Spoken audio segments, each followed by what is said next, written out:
Hola a todos. Vamos a revisar un tema que vemos todos los días en la consulta, la cistitis aguda. Pero lo vamos a hacer con un enfoque bien práctico, pensando en la realidad chilena y en lo que es clave para el UNACOM. Y partimos de inmediato con el caso clínico más típico que nos puede llegar al consultorio. Una paciente con ardor al orinar y que va a cada rato al baño. La pregunta del millón es, ¿qué hacemos? Esta pregunta va a ser el hilo conductor de toda nuestra revisión. Bueno, para poder responder bien esa pregunta, primero tenemos que entender lo básico. Vamos a sentar las bases, el porqué de las cosas, para después poder tomar buenas decisiones clínicas. La definición parece súper simple, ¿cierto? Inflamación de la vejiga. Pero ojo, hay un concepto clave acá que no se nos puede olvidar. La infección es ascendente. ¿Qué significa esto? Que las bacterias suben, viajan desde la zona del periné, por la uretra, hasta llegar a la vejiga. Ese es el mecanismo principal.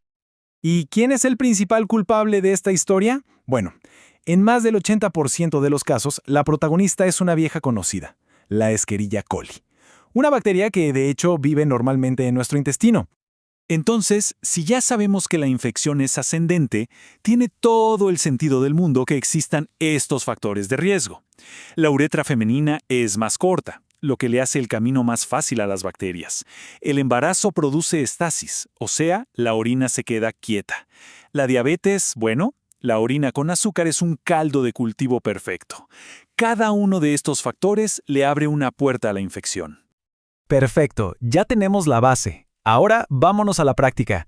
¿Cómo se ve esto en la consulta? Y más importante, ¿cómo tomamos las decisiones correctas? Y aquí mucha atención, porque esta es probablemente la perla clínica más importante para el UNACOM y para la vida. Hay que saber diferenciar una cistitis, que es una infección baja y simple, de una pielonefritis, una infección alta y complicada.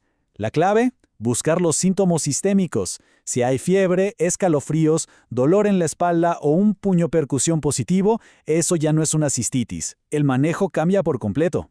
En la atención primaria, necesitamos ser eficientes.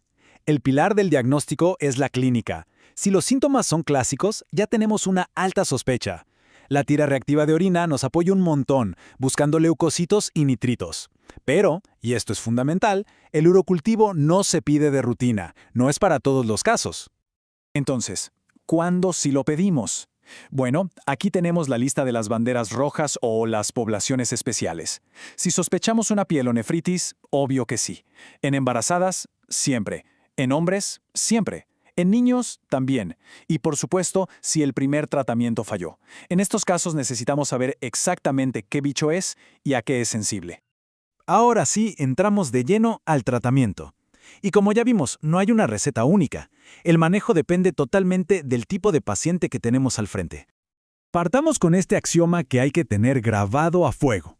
Una infección urinaria en un hombre, por definición, es complicada. ¿Por qué? Porque casi siempre hay algo más detrás, como una prostatitis. Esto implica que el tratamiento tiene que ser más largo y que probablemente necesitemos estudiar más a fondo. En las embarazadas, el switch mental es ser proactivos. Aquí no podemos darnos el lujo de esperar.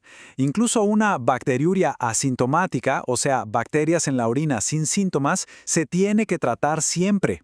El riesgo de que progrese a una pielonefritis es muy alto, y eso puede traer complicaciones serias para la mamá y el feto. Y en la población pediátrica, la cosa es distinta de nuevo.